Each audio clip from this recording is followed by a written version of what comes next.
अरे शकील, उठकर बैठक का दरवाजा बंद कर दे ताकि आवाज न जाए।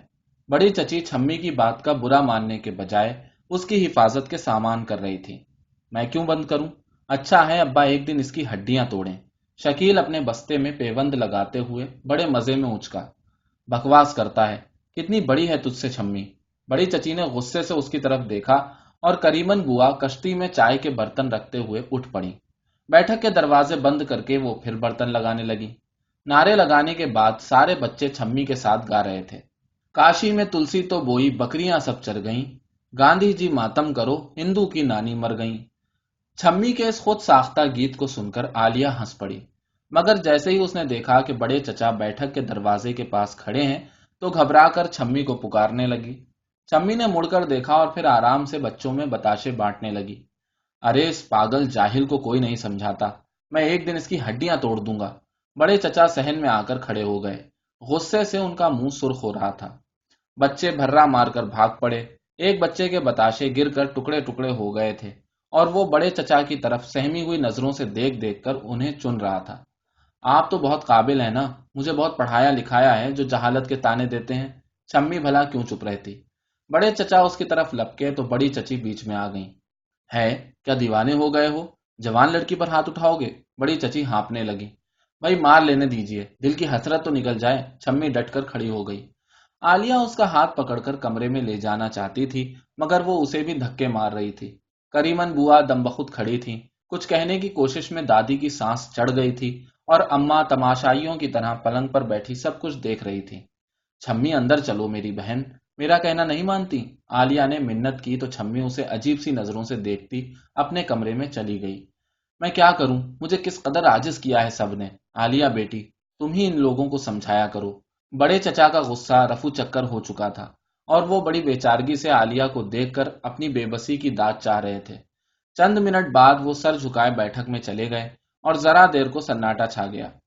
हाय, अपने जमाने में काहे को ये सब कुछ देखा होगा। करीमन बुआ पटरे पर बैठकर अपने आप से कह रही थी। ये मालिक मुजफ्फर मरहूम का खानदान है, उन्हें तो कब्र में भी चैन न मिलता होगा। मालिक। रात का अंधेरा पड़ने लगा तो करीमन बुआ ने लालटेन जलाकर हर तरफ रख दी और सहन में बिछे हुए खुर्रे पलंगों पर बिस्तर लगा दिए। छम्मी के कमरे से उसकी धीमी धीमी सिसकियों की आवाज आ रही थी। छम्मी का क्या बनेगा? दादी ने आलिया की तरफ देखकर धीरे से पूछा। अब उनकी सांस काबू में आ चुकी थी। मोहब्बत ने दम अटका रखा है। आलिया से कुछ भी ना कहा गया। उसने दादी का हाथ थाम लिया। इस जिंदगी के साथ कितने बखेड़े होते हैं। छम्मी दादी को कुछ भी न समझती थी, मगर वो बिस्तर पर पड़े पड़े उसका सहारा बनी हुई थी। क्या हुआ है आलिया बेगम? जमील भैया ने घर में दाखिल होते ही सवाल किया और फिर लोहे की जंग आलूद कुर्सी पर बैठ गए। इस वक्त बड़ा सन्नाटा छाया है।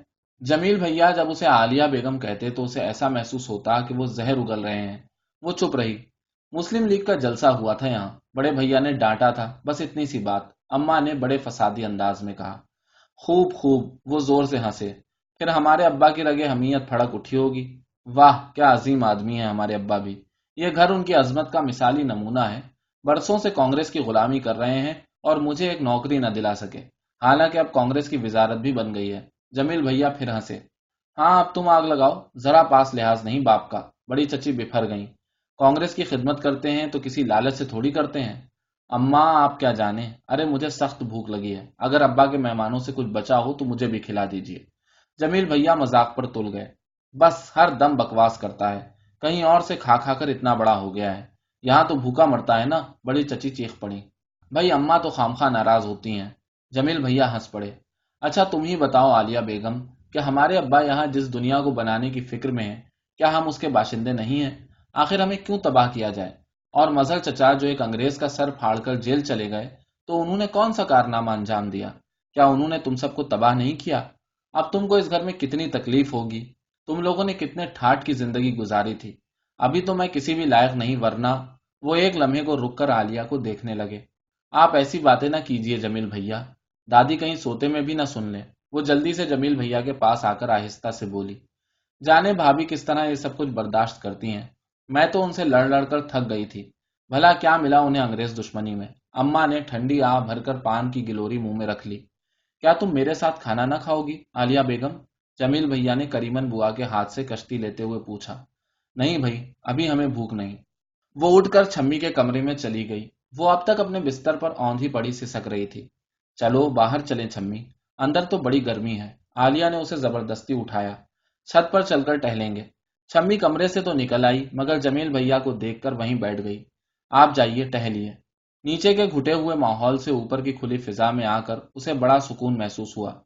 گرمیوں کے غبار میں ڈوبی ہوئی چاندنی میں بھی بڑی میٹھی سی خنکی تھی۔ گلی میں بچے بڑے جوش و خروش سے ریل ریل کھیل رہے تھے۔ زیادہ خوش ہوتے تو مسلم لیگ زندہ باد اور کانگریس زندہ باد کے دو چار نعرے بھی لگا دیتے۔ جب وہ سیٹی بجاتے اور چھک چھک کرتے اور چلے جاتے تو ایک دم سناٹا چھا جاتا۔ چھت کی منڈیر کے پاس کھڑے ہو کر اس نے دیکھا کہ ہائی اسکول کی عمارت درختوں کے گھنے سائے کی وجہ سے اندھیرے میں ڈوبی ہوئی تھی۔ وہ دیر تک اس عمارت کو خالی خالی نظروں سے دیکھتی رہی۔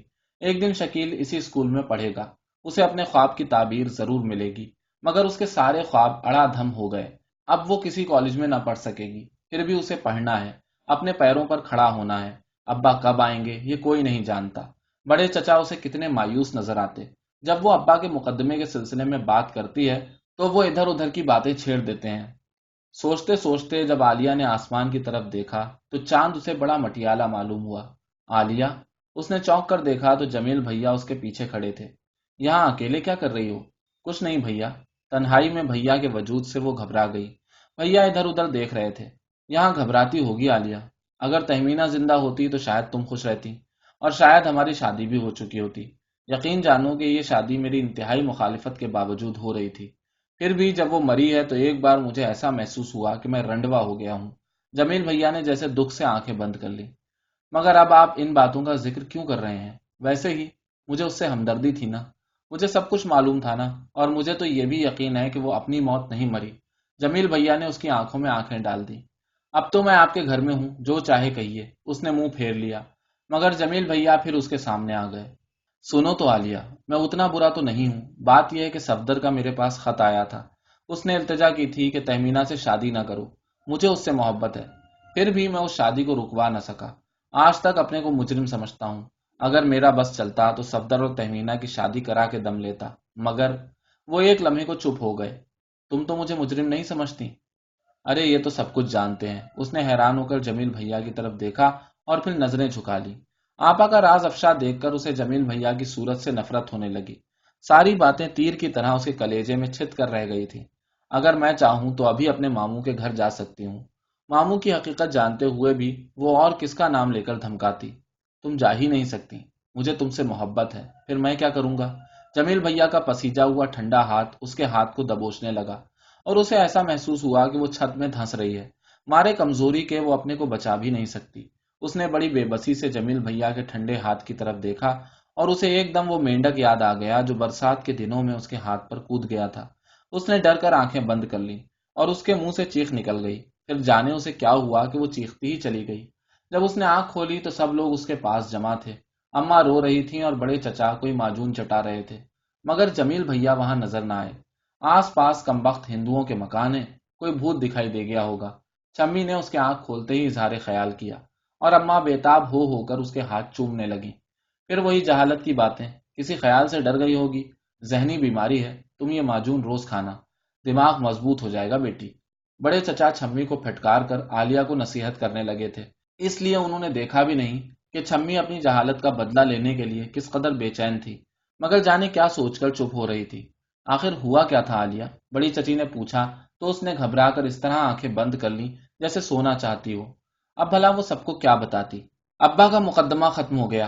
اقدام قتل کے سلسلے میں 7 سال کی قید کا حکم سنا دیا گیا تھا۔ دوپہر ڈھل چکی تھی۔ ہلکی سی بوندا باندی کے بعد اب آسمان بالکل صاف ہو گیا تھا۔ جب بڑے چچا نڈھال سے گھر میں داخل ہوئے تو جیسے وہ بات کرنے کی طاقت کہیں باہر ہی چھوڑ آئے تھے۔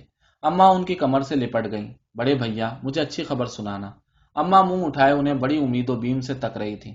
بڑے چچا صحن میں بچھی ہوئی چوکی پر آہستہ سے بیٹھ گئے تو عالیہ نے لوٹے میں پانی بھر کر ان کے پاس رکھ دیا۔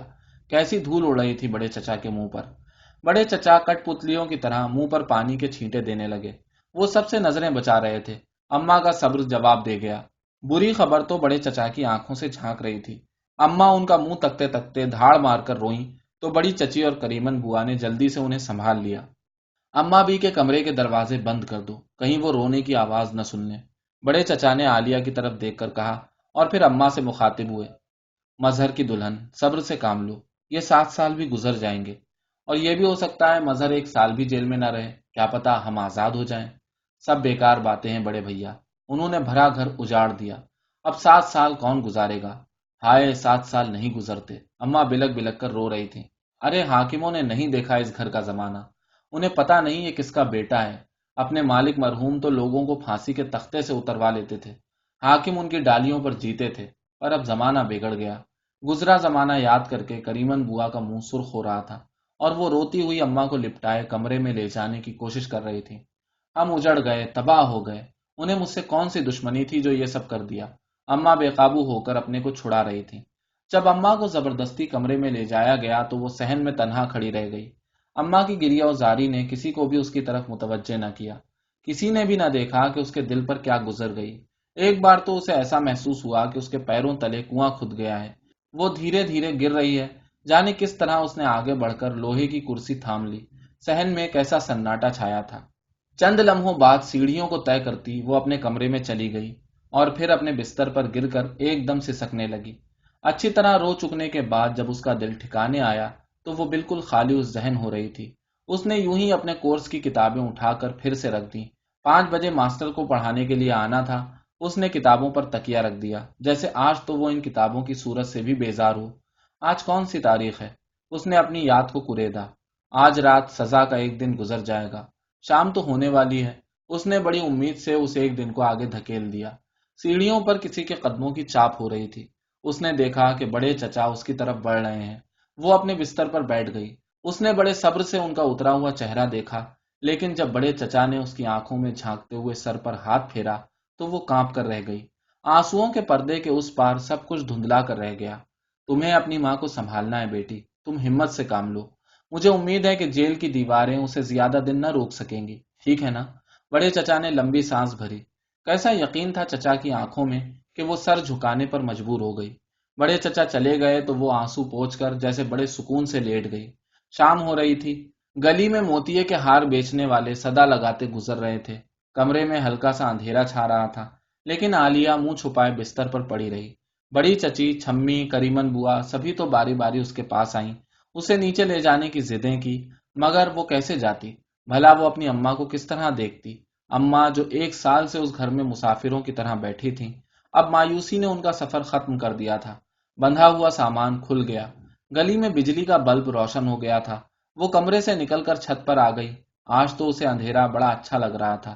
پھر اندھیری رات میں تارے کتنے روشن ہو رہے تھے، جیسے دکھ کے اندھیرے میں غم دہک رہے ہوں۔ قریب قریب کی چھتوں سے شور کی آواز آ رہی تھی، بچے لڑ جھگڑ رہے تھے، گرامو فون ریکارڈ بج رہے تھے، کوئی آواز بھجن گا رہی تھی، میرا کے پربھو، گردھر ناگر۔ عالیہ، میں تم سے بات کر سکتا ہوں، تم چیخو گی تو نہیں؟ جمیل بھیا جانے کب بلیوں کی چال چل کر اس کے سر پر آ کھڑے ہوئے تھے۔ وہ اس وقت سخت بوکھلائے ہوئے لگ رہے تھے۔ اظہار محبت کے تلخ قصے کے بعد آج وہ اس سے بات کر رہے تھے، ورنہ کئی مہینے گزر گئے انہوں نے اس سے بات نہ کی تھی۔ وہ گھر میں بھی کم ہی آتے، چپ چپ رہتے۔ بڑی چچی اپنے بیٹے کو یوں دیکھ کر فکر مند رہتی۔ ان کا خیال تھا کہ اچھی سی ملازمت نہ ملنے کی وجہ سے یہ حالت ہے۔ چند نالائق لڑکوں کی ٹیوشنوں پر ان کا گزارا ہو رہا تھا۔ عالیہ اپنے حال میں مگن سی بیٹھی رہی۔ کیا تم کو مجھ سے اتنی نفرت ہے کہ جواب تک نہ دو گی؟ انہوں نے جیسے بے اختیاری میں اپنا ہاتھ اس کی طرف بڑھایا اور پھر جھجک کر کھینچ لیا۔ شاید انہیں پہلا قصہ یاد آ گیا تھا۔ منجلے چچا سے ملنے جیل نہ چلو گی؟ میں ابا کو جیل میں نہیں دیکھ سکتی۔ بھلا میں انہیں مجرم کی حیثیت سے دیکھوں گی؟ وہ دھیرے سے بولی۔ واہ، وہ مجرم کب ہیں؟ انگریز حکمران کو مارنا جرم کہاں ہوتا ہے؟ ہوں؟ اس نے جیسے چونک کر جمیل بھیا کی طرف دیکھا۔ وہ تو اسے اس اندھیرے میں بھی بڑے سرکش اور سنجیدہ نظر آ رہے تھے۔ وہ کچھ نہ بولی۔ بھیگی بھیگی ہوا کے ہلکے ہلکے جھونکے آ رہے تھے، اور اب پھر بادلوں کے چند ٹکڑے ادھر ادھر تیرتے پھر رہے تھے۔ نیچے چلو بھائی، سب کے ساتھ بیٹھ کر جی بہل جائے گا۔ جمیل بھیا نے اس طرح سے کہا جیسے جی بہلنے کی بات سراسر جھوٹ ہو۔ آپ جائیے، میں تھوڑی دیر میں آ جاؤں گی۔ جمیل بھیا کچھ دیر تک خاموش کھڑے رہے اور پھر چلے گئے۔ وہ اپنے کمرے میں آ گئی اور میز پلنگ کے پاس کھینچ کر ابا کو خط لکھنے بیٹھ گئی۔ وہ بہت سوچ سوچ کر لکھ رہی تھی۔ جدائی کے یہ 7 سال ملاپ کی چمک سے ہمیشہ کے لیے ماند پڑ جائیں گے۔ میں ہر وقت آپ کا انتظار کروں گی۔ خط ختم کرنے کے بعد اس نے وہیں میز پر سر ٹیک دیا۔ उस वक्त 7 साल कितने तवील मालूम हो रहे थे। अल्लाह, राम जी ने बनवास के 14 साल किस तरह गुजारे होंगे। करीमन बुआ, घर में कहो कि मजहर भाई के जेल की खबर से बहुत अफसोस हुआ। अगर बदले में कोई मुझे जेल दे दे तो भी तैयार हूं। अपनी बेकार जिंदगी। बैठक की दहलीज से इसरार मियाँ की भर्राई हुई आवाज घर के सन्नाटे को चीरती हुई उसे साफ सुनाई दे गई। उसने मेज से सर उठाकर खत लिफाफे में बंद कर दिया। इसरार मियाँ के पैगाम का कोई जवाब न था, सिर्फ करीमन बुआ के चिमटा पटकने की आवाज आ रही थी। अल्लाह करे इसरार मियाँ बुढ़ापे से पहले ही दादी की तरह ऊंचा सुनने लगे। उन्हें ये शक तो रहेगा कि जवाब दे दिया गया है, मगर उन्होंने नहीं सुना। बड़े कमरे की खिड़की से झांक कर उसने नीचे देखा। सहन में बिछे हुए पलंगों पर सब लोग चुपचाप बैठे थे। सिर्फ बड़े चचा लेटे हुए अपने सीने पर हाथ फेर रहे थे। बड़ी चची का सरौता हौले हौले छालिया कतर रहा था और करीमन बुआ बड़ी फुर्ती से रोटियां पका रही थी। जमील भैया लोहे की कुर्सी पर बैठे उंगलियां मरोड़ रहे थे। छम्मी का पता न था। इस वाकये के बाद से तो उसकी आवाज भी न सुनाई देती थी। सारा लड़ना भिड़ना भूल गई थी। वो दबे कदमों नीचे उतर आई। लालटेन की पीली रोशनी में अम्मा उसे बड़ी बेबस नजर आ रही थी। वो जल्दी से बड़े चचा के पास बैठ गई। आज तो उसने बड़े चचा का सर भी न सहलाया था। मास्टर साहब रोज आते हैं ना? आखिर बड़े चचा ने बात करने के लिए मौजू ढूंढ ही लिया और खामोशी का डेरा उड़ गया। आते हैं। वो खिसक कर बड़े चचा का सर सहलाने लगी। अब अगर तुम मेहनत से ना पढ़ोगी तो हम क्या करेंगे? मेरा कौन सा लड़का बैठा है जो इन बरसों को बिता देगा? अम्मा पर फिर से रोने के आसार तारी हो रहे थे। वो जल्दी से उठकर दादी के कमरे में चली गई। जब से रात को शबनम पड़नी शुरू हुई थी, दादी का बिस्तर कमरे में चला गया था। मई जून के सिवा उनका सारा जमाना कमरे में गुजरता। वो दादी की पट्टी से टिक गई। शम्मी अपनी मसेरी पर मुंह छुपाए पड़ी थी। उसने आलिया को देखा और फिर मुंह छुपा लिया। मजहर बेटे का कोई खत आया? दादी ने बेचैन सांस को काबू में करते हुए पूछा। इधर कुछ दिनों से तो उन पर हर वक्त दमे का हमला रहता। खत आया था दादी, काम बहुत है, छुट्टी नहीं मिलती। उसकी आवाज घुट रही थी। शम्मी ने एक लम्हे को सर उठाया तो 2 आंसू लुढ़क कर तकिए में जज्ब हो गए। ऐसा मालूम पड़ता है कि अब जिंदगी खत्म हो रही है। तुम्हारा छोटा चचा जाने कब वापस आएगा। वो मुझसे बहुत मोहब्बत करता था। 18 साल का हो गया था, मगर मेरी गोद में मुंह छुपाकर सोता था। जाने वो कब। दादी की सांस तेज होने लगी तो उन्होंने घुटने पेट में अड़ा लिए। आलिया, छम्मी, खाना खाने आ जाओ। सहन से बड़ी चची की आवाज आई तो आलिया उठ खड़ी हुई। करीमन बुआ दादी का खाना लिए अंदर आ रही थी। अम्मा ने वक्त से समझौता कर लिया था। बहुत ऊंचे पर बैठे बैठे वो जरा नीचे सरक आई थी, पर इतनी भी नहीं कि चची के करीब बैठ गई हों। उनके चेहरे पर अब भी 30 रुपए महीने का गुरूर और उस दौलत का सुकून था जो उनके भाई के पास जमा थी, और हिफाजत का वो साया भी उनके साथ लगा हुआ था जिसे इकलौते भाई के ऊंचे ओहदे और अंग्रेज भाभी ने जन्म दिया था। मुकदमे के फैसले के बाद अम्मा ने मामू को कई खत लिखे थे, जिनमें इस घर और यहाँ की फिजा की बुराइयां की थी।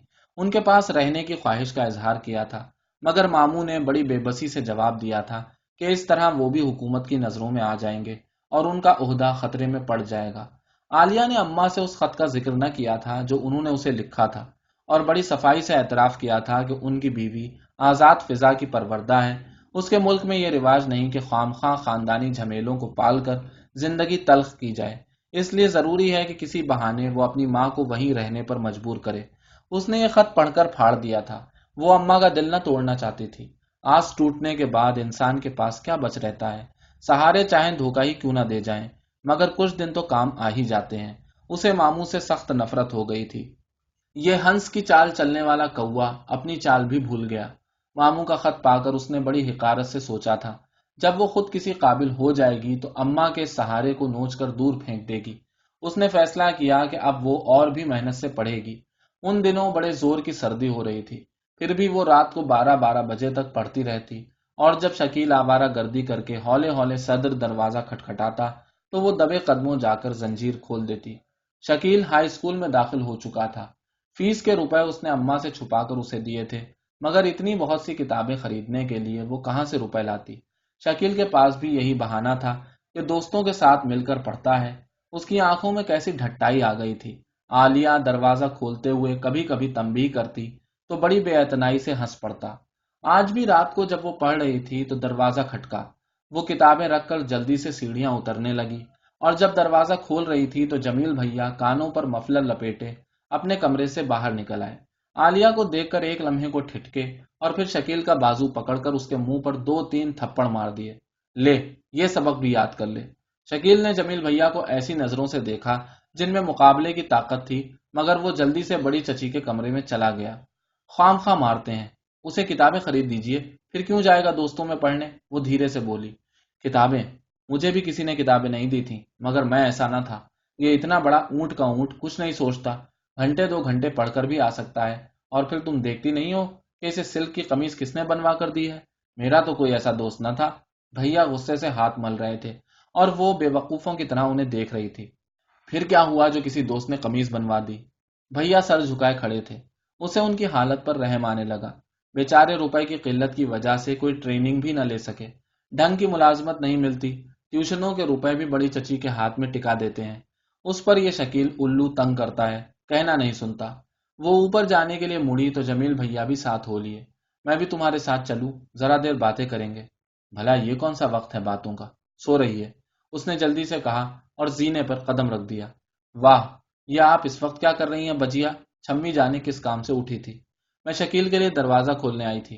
खूब, आप दोनों दरवाजा खोलने आए थे? है, कितनी सख्त जंजीर थी। वो बड़े तंज से हंसी। सबके सामने बजिया से बात करते आपको शर्म आती है क्या, उसने भैया से पूछा। छम्मी, इतनी फजूल बातें तो ना करो, जमील भैया गिड़गिड़ाए। इनके धोखे में ना आइएगा बजिया, ये पहले मुझसे इश्क करते थे और अब आपसे। छम्मी कुछ कहते कहते रुक गई। आलिया तेजी से जीने पर कदम रखती ऊपर आ गई। उसकी सांस फूली हुई थी। अल्लाह, क्या मुसीबत है। क्या इसीलिए छम्मी जमील भैया का साया बनी हुई थी और अब जमील भैया उसे छोड़कर इधर लपक रहे हैं? सर्दी और नफरत से वो कांपने लगी। लिहाफ में घुसकर उसने फिर से किताब उठा ली, मगर एक लफ्ज न पढ़ा गया। उन चंद महीनों में जमील भैया की खामोशी और संजीदगी ने उनकी जितनी इज्जत बनाई थी, वो सारी की सारी तबाह होकर रह गई। गली में कुत्ते जोर से भौंक भौंक कर रो रहे थे कि उसे रात से दहशत आने लगी। सुबह रोज की तरह छम्मी उसे प्यार से जगाने न आई। आलिया बड़ी देर तक पड़ी उसका इंतजार करती रही। गली में अखबार फरोश चीखते फिर रहे थे, यूरोप में लोहे से लोहा बजेगा, जंग सर पर खड़ी है। आ गया आज का अखबार, जंग को कोई नहीं टाल सकता। 14 साल की लड़की को अगवा कर लिया गया। वो बिस्तर से झुंझलाकर उठ गई। जंग यूरोप में होगी तो उसे क्या, कौन से अम्मा की भाभी के अजीज कटकर मर जाएंगे। और लड़कियों का तो मसरफ ही सिर्फ यह है कि वो मोहब्बत करें, भागें या अगवा कर ली जाएं, सब भाड़ में जाएं। सीढ़ियां तय करते हुए वो बड़े दुख से सोच रही थी, मगर छम्मी उस पर क्यों शुबा करती है? अरे बेवकूफ पागल। छम्मी तख्त पर बैठी हुई थी और हाथ में पकड़े हुए पराठे को दांतों से काट काट कर खा रही थी। उसकी आंखें सूजी हुई थीं। आलिया को देखकर उसने मुंह फेर लिया और प्याली की सारी चाय एक ही सांस में पी गई। उसे छम्मी की बेवकूफी पर हंसी आ रही थी। वो छम्मी के पास घुसकर बैठ गई तो उसने बड़े कर्ब से पहलू बदला और एक तरफ सरक गई, फिर उठकर अपने कमरे में चली गई। रात शकील किस वक्त आया था आलिया? बड़ी चची ने पूछा। कोई 12 के करीब। जमील भैया भी जाग गए थे, उन्होंने उसके 2 हाथ भी जड़ दिए थे। इस लड़के के लक्षण अच्छे नहीं दिखाई दे रहे, अम्मा नफरत से बोली। मैं क्या करूं मजहर की दुल्हन, मैं पागल हो जाऊंगी। बड़ी चची ने ठंडी सांस भरी। बड़े भैया संभाले ना अपनी औलाद को, अम्मा ने भड़काया। मगर बड़ी चची भला काहे को किसी के भड़काने में आती। उनका खुद जब जी चाहता तो बड़े चचा से लड़ लिया करती। जमाने जमाने की बात है। एक जमाना था कि बड़े सरकार के सब बच्चे 7 बजे के बाद घर से कदम न निकालते। गुजरा जमाना करीमन बुआ का साया बना हुआ था। चाय पीकर वो छम्मी के कमरे में चली गई। दादी उस वक्त सो रही थी। रात को तो सांस उन्हें 1 मिनट को आंख न झपकाने देती। वो दबे कदमों जाकर छम्मी के पास बैठ गई। छम्मी सर से पांव तक लिहाफ ओढ़े पड़ी थी। जगह जगह से फटा हुआ लिहाफ फकीर की गुदड़ी मालूम हो रहा था। चलो ऊपर धूप में बैठे छम्मी, आलिया ने उसके मुंह पर से लिहाफ सरका दिया। हम आपसे नहीं बोलते, ऊपर तो चलो पगली, फिर बातें होंगी। शम्मी उठकर उसके साथ हो ली। उसकी आंखों में अजीब सा कर्ब था। सुबह से तुम मुझसे बोली क्यों नहीं? शम्मी को अपने लिहाफ में बिठाकर उसने पूछा। वाह, मुझे क्या पड़ी है जो आपसे बोलचाल बंद करूं? कोई मैं उस गधे से मोहब्बत करती हूं जो आपसे जलूंगी? शम्मी ने बुरा सा मुंह बनाया। तुमने आप ये समझना शुरू कर दिया कि जमील भैया मुझसे मोहब्बत करते हैं। मैंने तो पहले भी तुमसे कहा था कि मुझे ऐसी बातों से सख्त नफरत है। और फिर जमील भैया ने भी कभी मुझसे कोई बात नहीं की। वो साफ झूठ बोल गई। जमील भैया खुद ही मुझसे मोहब्बत करते थे। मुझे तो पता भी नहीं था कि मोहब्बत क्या होती है, मगर अब वो बदल गए तो बदल जाएं। मैं कबू सुल्लू से मोहब्बत करती हूँ। तुम मोहब्बत करो या ना करो, मगर मुझे ये मालूम हो गया कि तुम मुझसे कितनी मोहब्बत करते थे। उसने बड़ी मलामत से छम्मी को देखा तो वो एकदम उससे लिपट गई। भला मैं अपनी बजिया पर शुबा थोड़ी कर रही हूँ, मुझे तो बस रंज था एक बात का। छम्मी की मासूमियत पर उसका जी चाहा कि बस उसे कलेजे में धर ले, फिर भी वो उससे रूठी रही। अरे सुनिए तो, मैं आपको सब कुछ बताती हूँ। शम्मी ने आलिया का मुंह अपनी तरफ कर लिया। जिस साल भैया एफए का इम्तिहान दे रहे थे तो उन्होंने मुझसे रुपए मांगे। मैंने इनकार कर दिया तो उन्होंने मुझे ऐसी नजरों से देखा कि मैंने सारे जमा रुपए उन्हें दे दिए और उन्होंने मुझे जोर से लिपटा लिया। मुझे बड़ा अच्छा लगा उनका लिपटाना। वो मारे शर्म के सुर्ख पड़ गई। फिर क्या हुआ? फिर बजिया जमील भैया मुझे अच्छे लगने लगे। अपने खाने के 5 रुपए बड़ी चची को दे देती, बाकी सारे जमील भैया को। मैंने उन 3 बरसों में एक कपड़ा भी नहीं बनवाया। देखा है ना आपने, मेरे सारे कपड़े फटे हुए हैं। वो एक लम्हे को कुछ सोचने लगी। जब आप नहीं आई थी तो जमील भैया इसी कमरे में रहते थे। मैं रात को उनके पास आ जाती थी। पर बजिया, अल्लाह कसम, उन्होंने कभी बदतमीजी नहीं की। एक बार मैं उनके पास लेट गई थी तो वो खुद ही उठकर बैठ गए। उन्होंने सिर्फ प्यार किया था। छम्मी का मुंह चुकंदर हो रहा था। फिर क्या हुआ छम्मी? फिर बजिया, बड़ी चची ने भैया की शादी तय कर दी।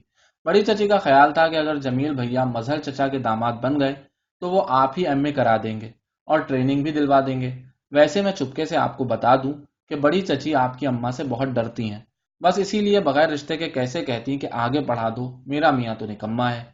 बड़ी चची ने बड़े डरते डरते तहमीना आपा का रिश्ता मांगा था और जिस दिन मंझली चची ने मंजूरी का खत भेजा था उस दिन बड़ी चची खुशी से रोती रही थी और मैं सदमे से रो रही थी। भला मैं कैसे कहती कि मैंने बीए करा दिया है तो एमए भी करा दूंगी। किसी को क्या पता कि मैंने कितने दुख झेले। वो सर झुकाकर कुछ सोचने लगी। फिर छम्मी, ये दुनिया सचमुच बड़ी बुरी है बचिया। जमील भैया भी तो बीए करने के बाद बदले बदले नजर आने लगे। मैं अगर उनके पास ज्यादा बैठती तो बहानों से उठा देते। सब कुछ भूल गए ना, और अब तो कुछ भी याद नहीं रहा उन्हें। सबके सामने मेरा मजाक उड़ाते हैं, उल्टी सीधी बातें करते हैं। खैर, करते रहें। मैं भी तो कोई कुतिया नहीं हूं जो उनके पीछे फिरूं। शम्मी ने घुटी घुटी आह भरकर उसे ऐसी नजरों से देखा कि उसका जी दुख कर रह गया। उसे तहमीना आपा याद आ गई। कहीं ये छम्मी भी कोई बेवकूफी न कर बैठे। फिर क्या होगा? क्या पता छम्मी, जमील भैया तुमसे मोहब्बत करते ही हों, और ना भी करते हों तो क्या मोहब्बत के बगैर इंसान खुश नहीं रह सकता? तो तो क्या उन पर निछावर होती फिरूंगी? भाई, जो हमसे मोहब्बत करेगा हम उससे करेंगे। ये तो बदला है, इस हाथ दे उस हाथ ले। वो हंसती हुई उठ गई। रात दादी की तबीयत बड़ी खराब रही थी बजिया, मैं सो नहीं सकी।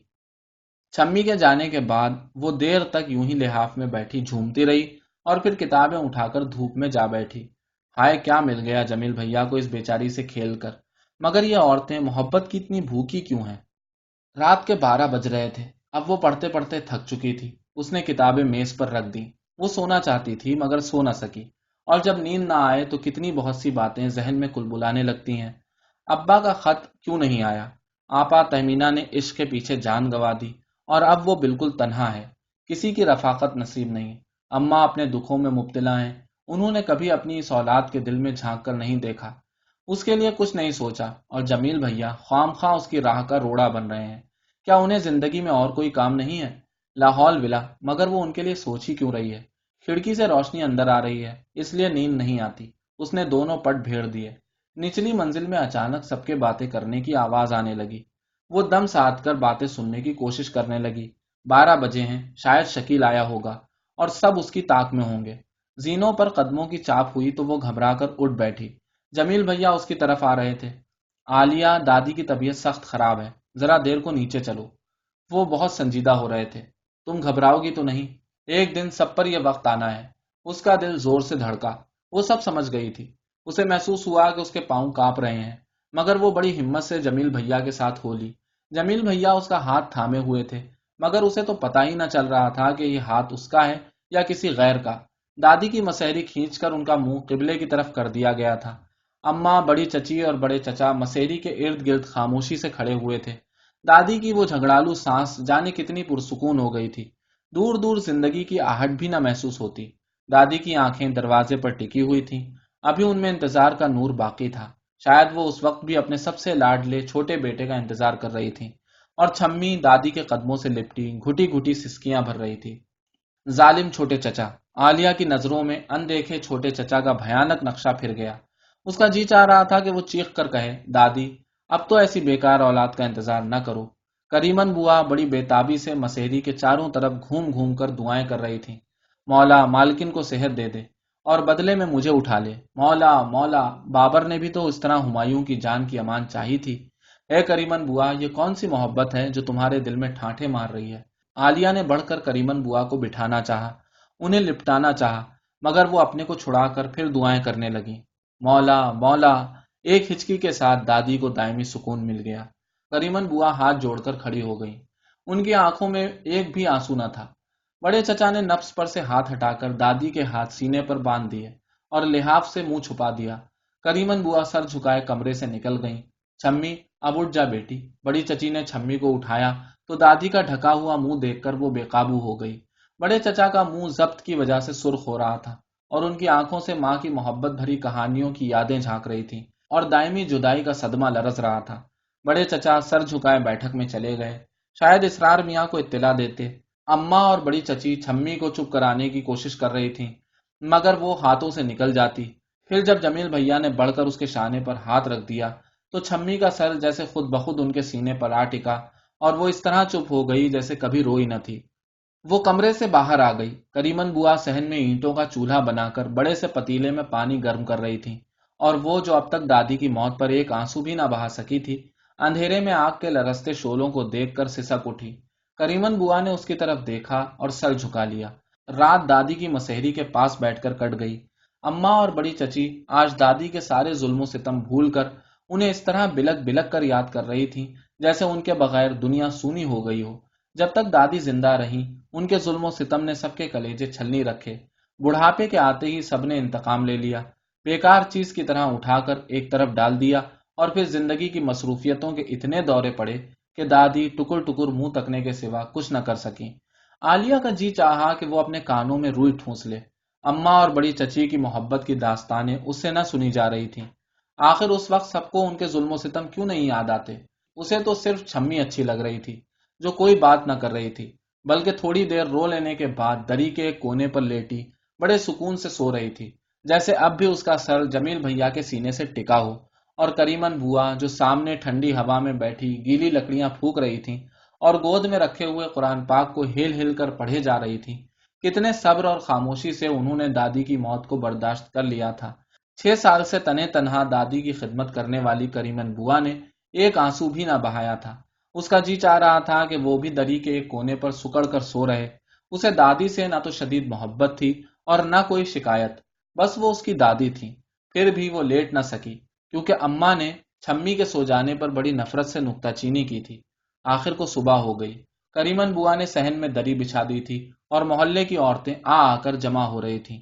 وہ سب اپنے اپنے دکھوں کو یاد کرنے آنسو بہا رہی تھیں اور چھمی انہیں دیکھ دیکھ کر اپنی جان ہلکان کر رہی تھی۔ جب دادی کو نہلا دھلا کر آخری سفر کے لیے تیار کر دیا گیا تو تمام عورتیں برآمدے میں ٹاٹ کے پردے کے پیچھے چھپ گئیں۔ صرف کریمن بوا ہاتھ جوڑے لاش کے پاس کھڑی جانے کیا کہہ رہی تھی۔ جب میت اٹھانے کے لیے مرد اندر آئے تو اسرار میاں سب سے آگے تھے۔ خبردار، زندگی میں کبھی مالکن نے منہ نہ لگایا، اب ان کی لاش خراب کرنے آئے ہو؟ کریمن بوا اسرار میاں کے سامنے آ گئیں اور وہ چوروں کی طرح جمیل بھیا کے پیچھے چھپنے لگے۔ تمام لوگوں کی نظریں سوالیہ نشان بن کر اسرار میاں کا تعاقب کر رہی تھی۔ ارے شکیل کہاں ہے؟ اپنی دادی کو قبر تک تو پہنچا آتا۔ بڑی چچی ٹاٹ کے سوراخ سے شکیل کو تلاش کر رہی تھی، مگر وہ کہاں تھا۔ اندر جاؤ کریمن بوا۔ بڑے چچا نے کریمن بوا کے شانے پر ہاتھ رکھ دیا۔ اللہ کو سونپا مالکن، اللہ کو سونپا۔ کریمن بوا صحن سے ہٹ کر برآمدے میں آ گئیں۔ دادی کی لاش جب صدر دروازے سے پار ہو رہی تھی تو ایک بار سب چیخ کر رو پڑے، مگر کریمن بوا سر جھکائے صحن میں بکھرا ہوا سامان بٹور رہی تھی۔ ذرا دیر بعد سب مہمان چلے گئے تو جیسے گھر ایک دم ویران ہو گیا۔ اس کی سمجھ میں نہ آیا کہ وہ کیا کرے۔ رات 9 بجے بڑے چچا کسی کام سے کانپور چلے گئے۔ عدم تعاون کی تحریک زوروں پر تھی اور وہ بہت دن سے مصروف تھے۔ بڑے چچا کا اسی دن چلے جانا اسے سخت برا لگا۔ کیا وہ 2 دن گھر میں بیٹھ کر اپنی ماں کا سوگ بھی نہیں منا سکتے تھے؟ کیا ان کی سیاست بازی انہیں اتنا بھی وقت نہیں دے سکتی؟ مگر جب اماں نے ان کے جانے پر اعتراض کیا تو وہ چپ چاپ سنتی رہی۔ جانے کیوں وہ بڑے چچا کے خلاف ایک لفظ بھی نہ بول سکی تھی۔ جمیل بھیا نے نجمہ پھوپھی، ابا اور چھمی کے ابا کو تار کر دیے تھے اور اب سب لوگ ان کی آمد کا انتظار کر رہے تھے۔ دوسرے دن سے سب کام اس طرح ہونے لگے جیسے کوئی بات ہی نہ ہوئی ہو۔ صرف اس وقت دادی کی موت کا احساس شدید ہو جاتا جب کریمن بوا کام سے فارغ ہو کر قرآن شریف پڑھنے بیٹھ جاتی اور تو گھر میں کسی نے ایک آیت بھی نہ پڑھی، عالیہ کو کریمن بوا کی محبت پر رشک آنے لگا تھا۔ اس نے کتنی بار چاہا تھا کہ ایک آدھ پارا پڑھ کر دادی کی روح کو بخش دے، مگر اسے فرصت ہی نہ ملتی۔ امتحان کی تیاری سر پر سوار تھی، وہ اب پھر دھیان سے پڑھنا چاہتی تھی۔ وہ اپنا 1 سال دادی کو بخشنے کے لیے تیار نہ تھی۔ وہ کریمن بوا کی محبت کے مقابلے میں خود کو کمتر سمجھ کر صبر کر لیتی۔